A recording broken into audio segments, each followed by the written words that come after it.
Rise and join me in the Pledge of Allegiance. I pledge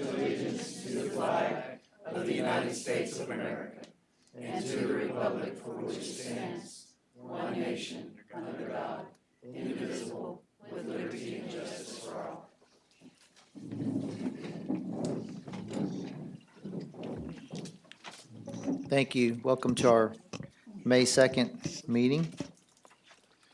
Please note the council is in full attendance. First item on our agenda is items from council. I have one, but go ahead. Okay, I just want to repeat what I said this morning. I do not get 10% income from the drainage district. Therefore, Tom said I did not have to sign that affidavit that everybody's talking about. So I just want to clarify that. Thank you, Ms. Solis. I have one item, Yes, sir. and I failed to mention it at last meeting. I told them I would. And subsequent to that, the paper did a good article on the businesses on Red River. I just want to remind everybody it's under construction, and all these roads that are under construction, don't forget about those businesses that are along there. I'd gone to Woodlawn Bowling to get some of that good pizza. Good point. Meaning they're still open. They are still open, yes. All those businesses are in there. Just don't forget about them. You just have to get around, work your way to them, but they're there. Very good, very good. Thanks for mentioning that. Council, anything else? We do have we have a meeting that falls on July the 4th, that Tuesday. I'm pretty sure you guys don't want to meet July 4th. In the past, we've met on July 5th, that Wednesday. Is that acceptable to y'all? I won't be in town that week. Okay. So you wouldn't have made the 4th or the 5th? No, I Okay. wouldn't. Okay. Okay, we're okay. I'll be gone the whole week, so Okay. 4th, 5th, 6th, yeah. Are y'all okay with the 5th? Fine with me. I really haven't looked at Y'all my have a calendar. good time but- without me. Okay. Okay, so, Ms. City Manager, Yeah. we'll work on that and make it the 5th. Don't forget, everybody, so that's a Wednesday night, that's gonna be different, so. Anything else from council? Seeing none, we'll just move to citizens' communication. Anyone who would like to come forward and speak now, come on up and just state your name and address for the record and try to keep your comments to 5 minutes or less as a courtesy to everyone else. Hi, Hello. how are you guys today? Good. My name is Victoria Villa. I'm the center manager of the Biomat USA on Red River. We opened up, do you need my address now? For the record, yes, ma'am. Okay, 1309 East Red River, Victoria, Texas 77901. So we opened about early January. We've been there a few months. So we just wanted to cordially invite you guys to come out and attend our open house. It'll be on May the 4th, this Thursday. It's going to be a ribbon cutting as well with the chamber. I'm sure some of you have probably received an email from Colin Seal, which is my colleague. He's located in Washington, D.C. We're going to have several executives from Biomat Griffles there on Thursday. So we just wanted to invite you guys and the public as well to come out and attend. Okay? Very good. Thank you. Thank you. Citizens' communication still open? Okay, seeing no one jump up, we'll close citizens' communication, and we do have 2 ordinances. Item C1 is an ordinance replacing Chapter 9.5 of the Victoria City Code to revise and update regulations pertaining to flood damage prevention, repealing all conflicting ordinances, providing for publication, enforcement, codification, and savings, and declaring an effective date. And we do have a public hearing on both of these. Let's do that first, so we'll open the public hearing on C1 if anyone would like to come up and speak about it. Okay, seeing no one, we'll close the public hearing, and I guess I'll entertain a motion, and then we can discuss. Make a motion to approve item C1. Second. Okay, motion second. Mr. Kaminsky, did you have some information to share? I'm here to answer questions. Okay. Council, any questions? The CM1 was well-written. I think you did that, John. John Johnston drafted it, and Okay. I condensed it. Yeah, well, I Thank you, know we appreciate that. Mr. Johnson's has worked on that issue for a long time, been involved with it, so we Absolutely, many appreciate years. it. Okay. No questions, council? Okay, thank you. All those in favor say aye. Aye. Those opposed, same sign? Okay. C2, C2 is an ordinance authorizing the city manager to execute an operating agreement with Lyft Incorporated, authorizing Lyft to conduct transportation network operations within the city of Victoria, providing for savings and declaring an effective date. okay, we'll open the public hearing on C2. If anyone would like to come forward and speak about this item, do so now. Okay, and seeing no one come forward, we'll close the public hearing. I'll entertain a motion. So move. Second. Okay, motion and second. Is there discussion? I have some questions. I know we've talked about this before, and Councilman Bachnight was pretty familiar with what was going on the state level. And I did a little bit of reading, but fingerprinting is not something that is going to be required on the state level. Is That's that? correct. And do you have any idea why our database is more accurate now? Because cab drivers, limousine drivers are still being fingerprinted. Oh, They're it's not? true. That's just a Victoria thing? Taxis are not regulated by the state. Right. They're municipality to municipality. And from what I've heard, that's how they want to stay. Okay, all right. Limousine companies aren't required by the state to be fingerprinted. So it's, I'm glad I asked that then so that Yeah. you could straighten me out on it. That came, well, or Tom, that came up because Bob Constantine asked us to consider that. I see. And we did, and we thought it was a good idea, and it's still being worked on, so, but that came up at a local level. If the state passes this, it would be in effect in 9 months, is that correct?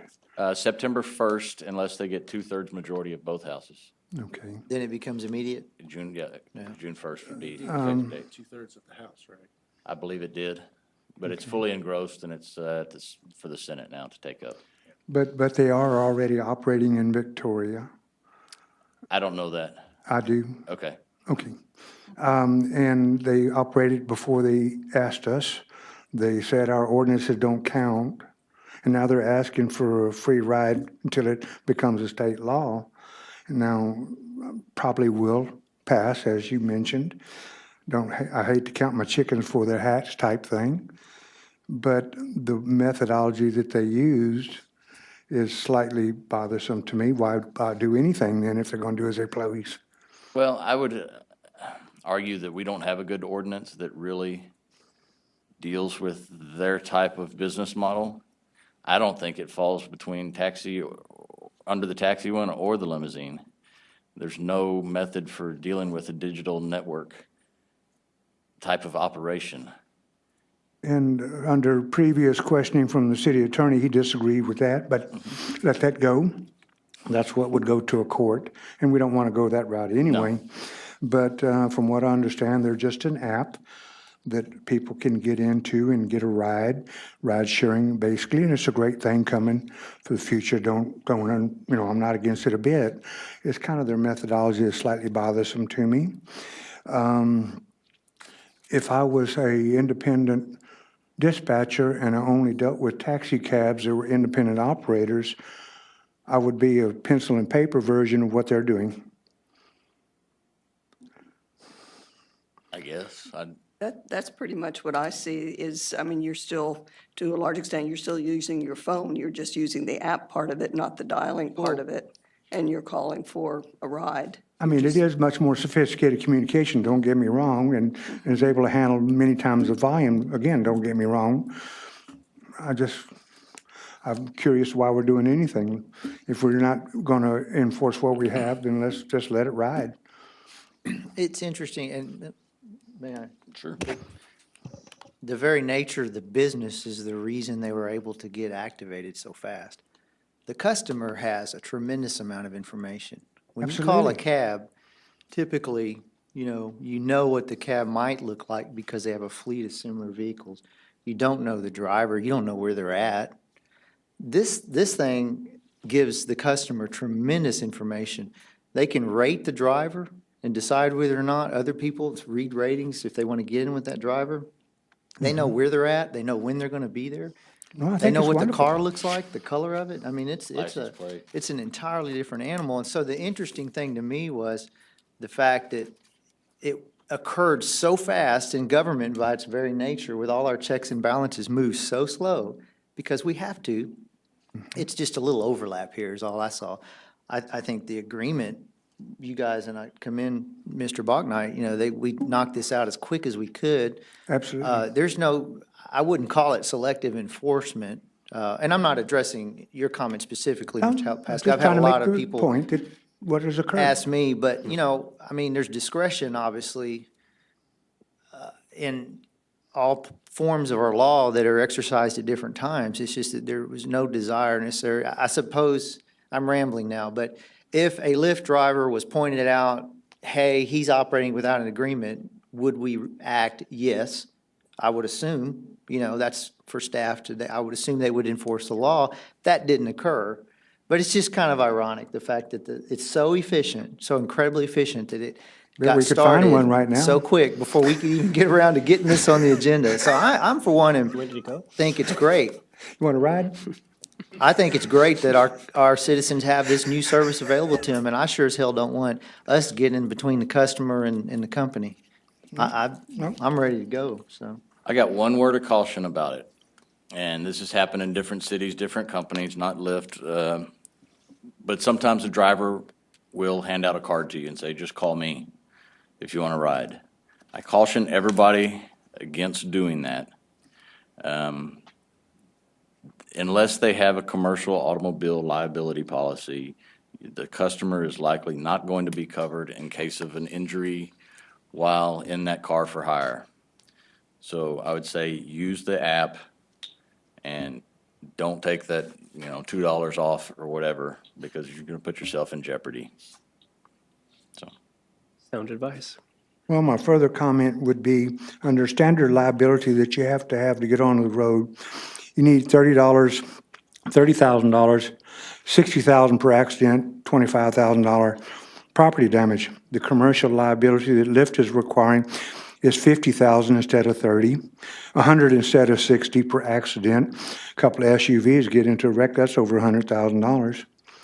High-end SUVs, $25,000 property damage isn't much in this day and age. Well, that's state law. There's not much we can do I about that. understand that It was as passed in well. the last legislative Yeah. session. However, the taxi cabs and limousine operators are held to a much higher standard Not for true. insurance. It's not true. Taxi drivers are less. Taxi Okay. driver has the lowest rate of insurance limits out of all these. It's lower than this Lyft or transportation network companies. Okay. I have just a little Yes. housekeeping item on page 2 of the ordinance, section C number 1, where it requires that Lyft operators shall possess a valid state-issued driver's license and possess proof of registration. Registration was covered on the next page for the vehicle in terms of that it has to be a state of Texas combined registration. But my comment is that I wanted to require that to be a Texas driver's license and a Texas proof of registration instead of just a driver's license. Like I said, I think the proof of registration is more or less covered on the next page where the vehicle has to be registered. But I think just to make it all be very clear, wanted to insert that it would be a Texas driver's license and proof of Texas registration. And so- Why Texas? Why Texas? I'm just, I think it goes back to, yes, this is happening quickly. I received an email today that I think other people may have received too. It sort of went both sides of the coin. But I think that people have an expectation when they call a Lyft operator, the same expectation when they call a cab operator or a limousine operator, that this person that's picking them up is going to be safe, that this person is going to be local. And I'd like to require that they be local. Yes, it's great that they know where the car is and they can rate it after the fact. But like I said, I think there's an expectation that there's been some review of that person, and they're a local person. That's why. You do have college students that use Okay. Lyft and Uber as jobs. Okay. And some college students may not have, they may be here from another state. What is the law? How long can you be here with an out-of-state license? I guess till it As a expires? college student, As a college student, you wouldn't have to be. you You wouldn't get to have renew to it be. back home? So, Is that? What would their vehicle be then? Because on the next page, it says that under vehicles E2, all lift vehicles shall have a current and valid state of Texas combined safety inspection and registration. That's a good point. So that does cover the vehicle, but I'm glad I brought this up. Is that creating a problem?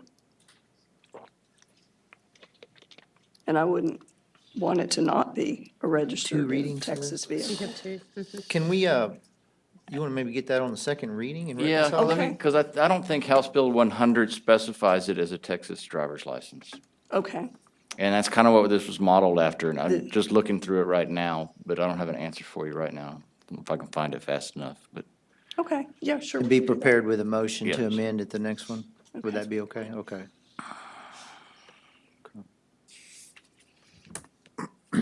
All right, where are we? We have a motion in a second, and we have our discussion. Anything else? We'll see this again in a couple of weeks. Okay. No further discussion. All those in favor say aye. Aye. Those opposed, same sign? Thank you. Okay, let's see. The consent agenda, we have minutes first. No, I'm sorry, just the minutes. Let's just do that. I did forget, I'm sorry, council, on the resolutions, we'll do 1, 2, 3, 5, 6, and 7, and then go to executive session and do 4 and 8, and come back out and do 4 and 8 after executive session. I apologize for not mentioning that. If we're okay there. Okay, sorry, Thomas. Sure. Item D1 is the approval of minutes of the regular meeting from April 18th, 2017. Make a motion to approve item D1. Second. Okay, we have a motion and a second. All those in favor say aye. Aye. Those opposed, same sign. Okay, passes. E1, E1 is a resolution authorizing the city manager to execute an interlocal cooperation agreement between the city of Victoria and Victoria County Drainage District Number 3 for drainage ditch maintenance and declaring an effective date. council. Make a motion to approve E1. Second, We want to talk about it. Okay. Okay, I'm sorry. Mr. Bachnight was looking at me quizzically there. We have a motion and a second. I was going to ask council to table this indefinitely, and this way at least I can explain if that's acceptable. We did meet with Mr. Leta, one of the commissioners of the Drainage District last week. You probably read a little bit about that in the paper. And probably about an hour and 10-minute discussion, and it was a good discussion. And the interesting thing that I took away from that meeting was I realized how they work so differently than the city does. We gave them, y'all saw what we gave them in an interlocal agreement. It was very specific. The interlocal agreement they came back with was extremely general, which was like, so in other words, this, as a city government, we tend to have to really be specific with our contracts, everything laid out.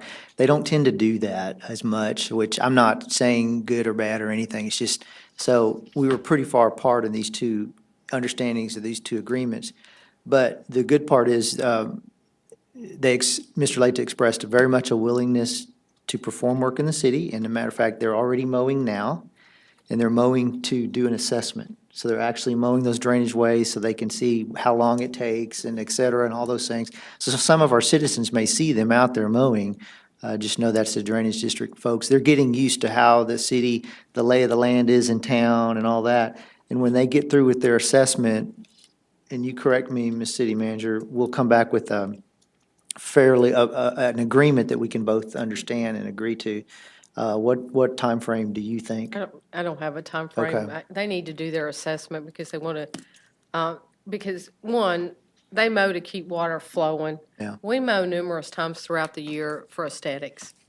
And so we will continue to do our mowing that we do. It's not going to stop just because the drainage district's going to be doing some mowing.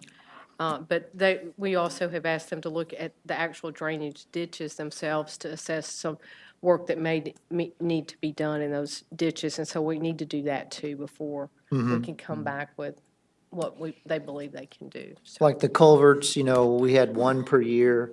It may be better for them to do 5 in 1 year, and they may prefer that because of the way they work. It's just different than the way we do things. And Mr. Bucknight, you were there. I mean, if you want to paraphrase or, I think it's a good meeting. It was, just like you said, I think that their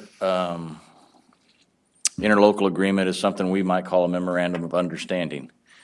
How we're going to work together and not, we use interlocal agreements as a more of a contract, and this is deliverables by each party.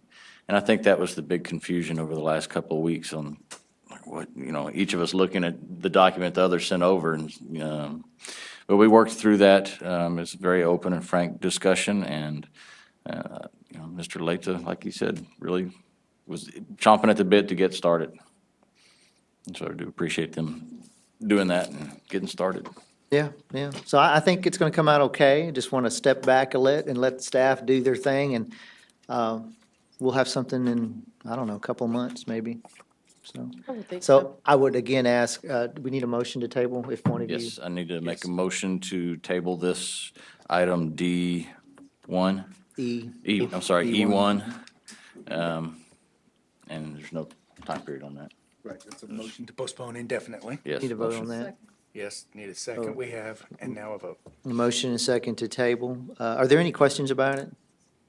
Okay, good. No. All right. All those in favor say aye. Aye. Those opposed? Okay, thank you. E2. E2 is a resolution authorizing the city manager to submit an application to the Texas Department of Transportation for the Transportation Alternatives Set-Aside Program for the Navarro Pedestrian Improvements Project and declaring an effective date. Make a motion to accept item E2. Second. Okay, motion and second. Any questions?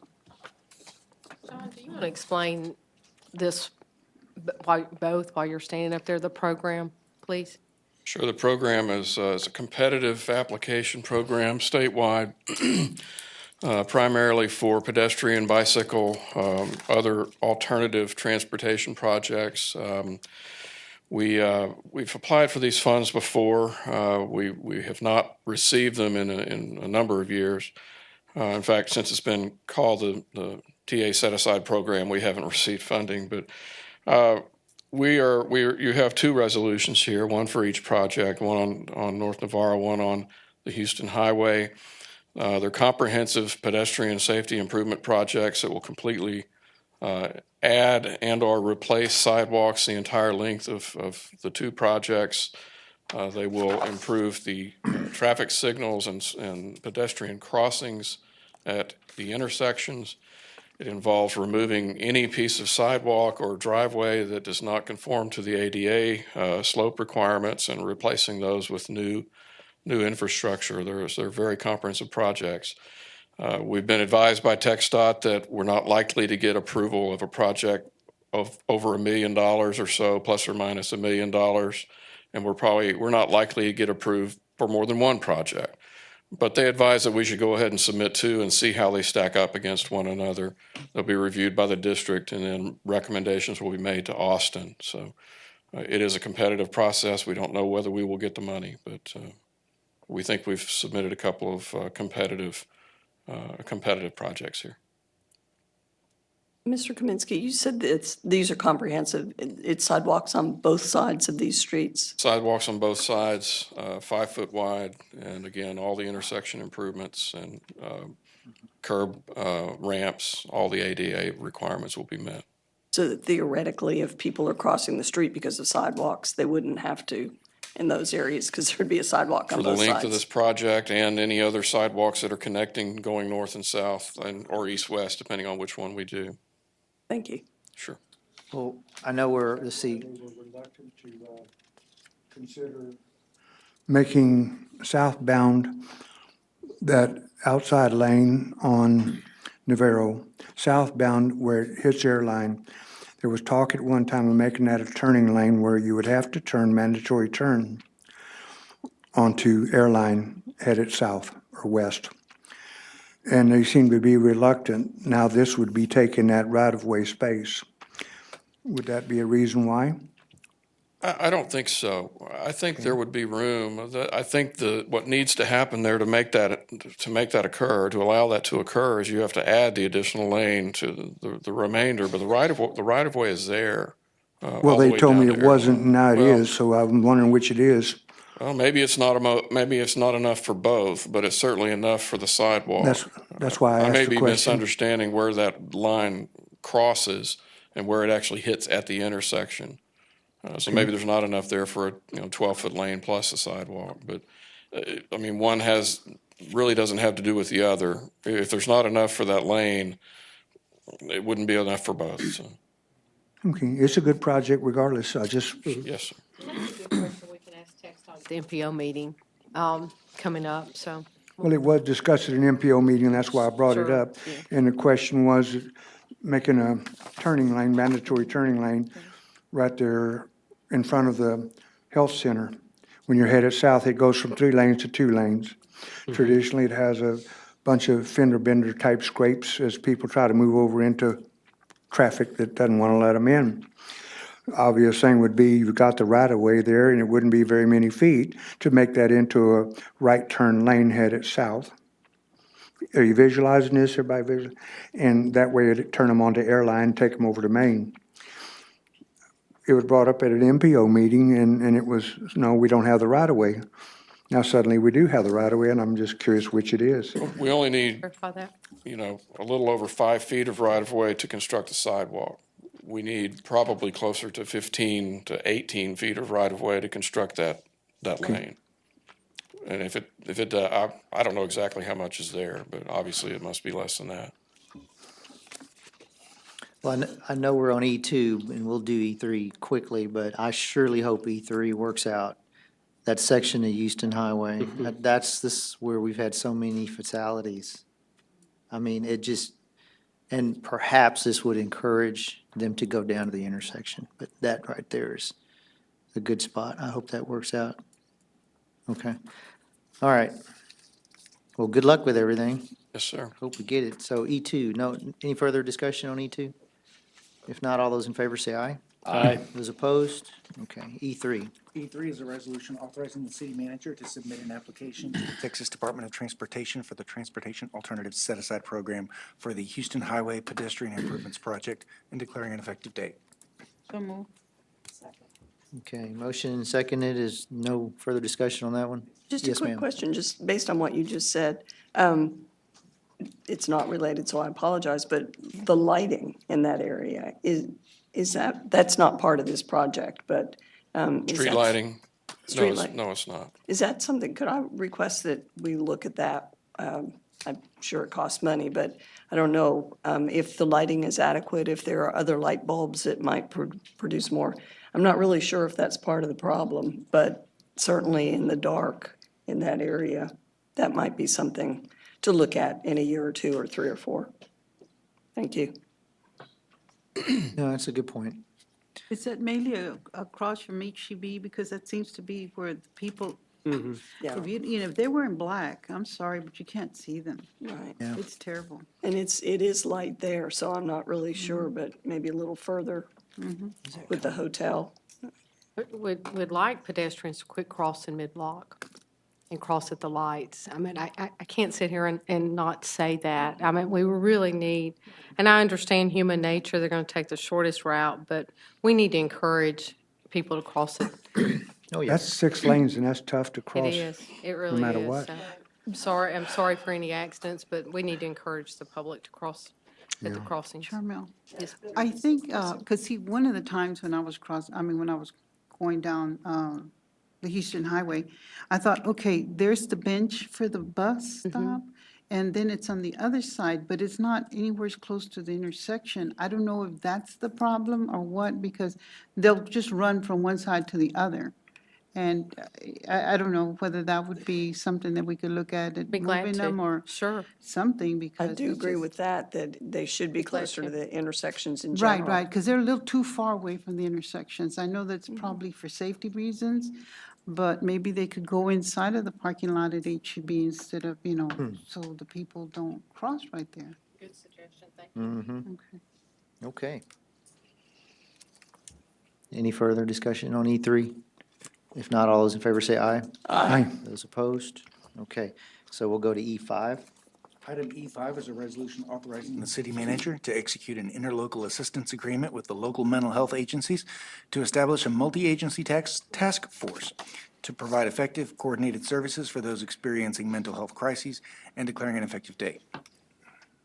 So move. Second. All right, council. Motion and second. Do we have any discussion? Chief, any? Okay, I'm sorry, go ahead. no, I have a couple of questions. Yes, ma'am. This is just like a startup? It's not, you're going from one officer to maybe 14 later, or, I'm trying to understand it because it's like Correct. just a little bit of time to, in so many counties? Right. Well, this is a two-step process. What this does is this establishes an organizational structure regardless of money and personnel. These issues are routinely coordinated between these three entities anyway. As a matter of fact, we just came from a meeting where we were all coordinating. We all have a role in serving those in crisis. This gives us a formal body, a formal group, establishes it to help better coordinate it. And many of you may have been to the Gulf Bend Collaborative meetings. That the work started even before I got here. Most of the heavy lifting was done before. But what this does is this gives it legs, gives it a structure so that Mr. Tunnell, the executive director, can go to the state and he's got an entity to which they can maybe pass funds to. And the group is agreeing to collectively and independently work to help fund this collaborative in whatever way. Different counties down the road, if they want to fund it from general fund or however they get grants, they're invited to participate. So this establishes the structure, but not necessarily the funding. And that's the part two to this. This establishes this organization between us, the Sheriff's Department, and Gulf Bend, with Gulf Bend as the chair. The second agreement establishes our financial arrangement with Gulf Bend.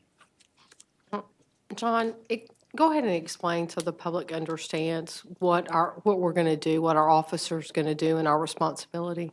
Right. This is really the brainchild of, well, actually the community, but under Mr. Tunnell's leadership. But specifically, what our resource will do if it's approved in the next item, is they will be going out there into the community and help in concert with the caseworkers at Gulf Bend to find these individuals that maybe don't have a permanent address and that have fallen off their treatment, maybe have traded their medications for food or something else. And these are the things that on the street level we can sometimes see when our interactions. But by bringing caseworkers together along with police officers, our hope is to proactively keep there from being a crisis where we're called to a violent encounter. So we'll be working with the caseworkers out at Gulf Bend. As a matter of fact, this officer would be housed at Gulf Bend, side by side with caseworkers, going down a list of patients and clients and checking up on them. I know, for example, there are some that may live in tents, and our street officers may know where that person is, and they've fallen off of Gulf Bend's radar. So working collaboratively, we think we can get these people help quickly so that we don't have a catastrophic crisis that results in harm. And this is the first of its kind in the state? It is. There are several variants that take small bites of the apple. I have to say this is very ambitious. This is very holistic, one of the more comprehensive collaboratives I've ever seen, and I just came here from Fort Worth. So this is really huge, and if this works as envisioned, it could be the very model for rural mental health care for the future. If someone is brought to the hospital in a crisis mode, would that fall within this also? The answer is it depends. If that individual has resources, if they have, if they're exhibiting violent tendencies, yes, the answer is quite possibly, but the caseworkers in concert with the medical staff there at the hospitals would determine that. And then the law enforcement would play a role. Sometimes we'd end up transporting maybe to a more permanent facility because since our inpatient facility closed, we have to make those transports outside the county. Thank you. I'd like to make a comment, just to make a comment. I'm going to exercise my right to get on the soapbox, which I don't think I ever do. Nobody's gonna I'm stop going you. to take the mayor's soapbox for a little while.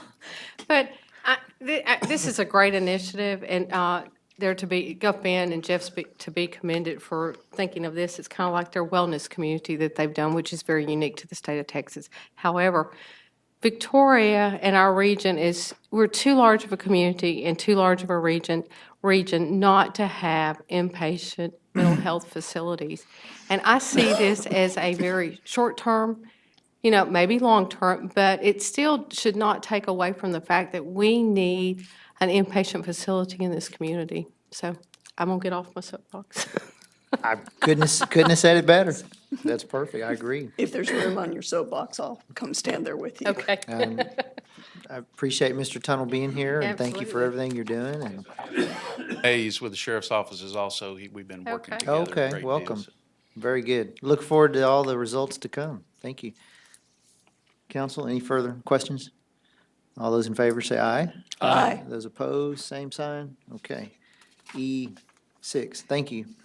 E6 is the companion resolution authorizing the city manager to execute an agreement with Gulf Bend Center related to an interlocal assistance agreement with local mental health agencies to establish a multi-agency task force to set forth terms and conditions for reimbursement to the city for its participation in the task force and the services of a mental health peace officer and declaring an effective date.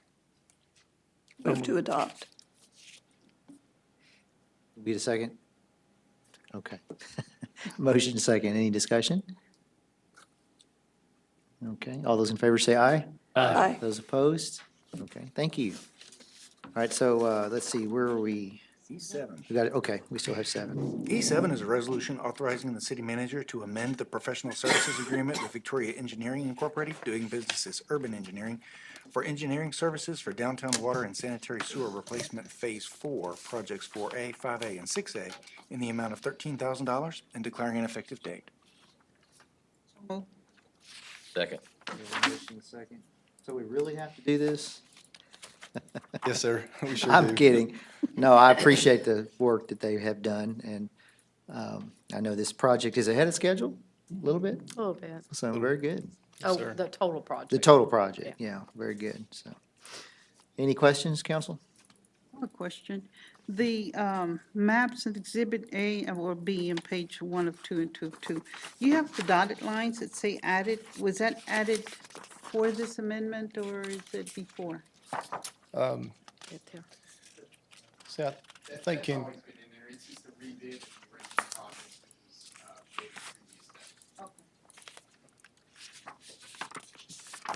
Okay. I want to thank the public, too, for their patience with us while this has been going on for so many years downtown. And, we, probably some of us have been contacted about Main Street and Bridge Street and the road, and it'll all get wrapped up soon. A couple more years, I guess, so. Okay, any further questions? Not all those in favor say aye. Aye. Those opposed, same sign. Okay. Thank you, Donald. So 4 and 8 we'll do after executive session, which will be next door right here. So the city council will recess for executive session on the second day of May 2017 at 5:38 PM. The subject matter of the executive session deliberation is as follows: Texas Government Code Section 551.072, to deliberate the purchase, exchange, lease, or value of real property interests due to the fact that a deliberation in an open meeting would have a detrimental effect on the position of the city in negotiations with a third person. Thank you.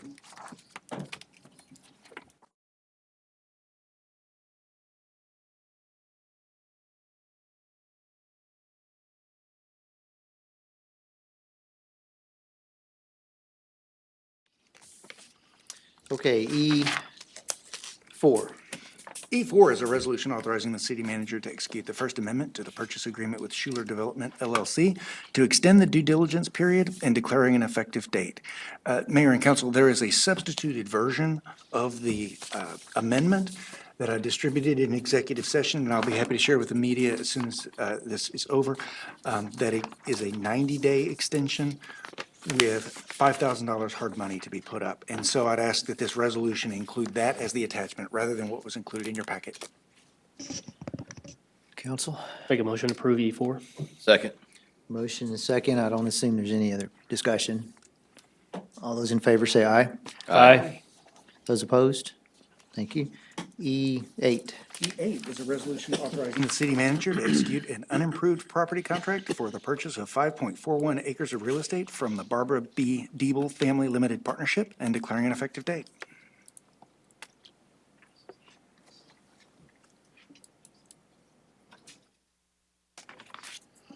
see no motion. Therefore, E8 will die for a lack of a motion or a second. Do we have any further business? None? We're adjourned. Thank you. Thanks. You called at 6:30. We're out here by 6:00.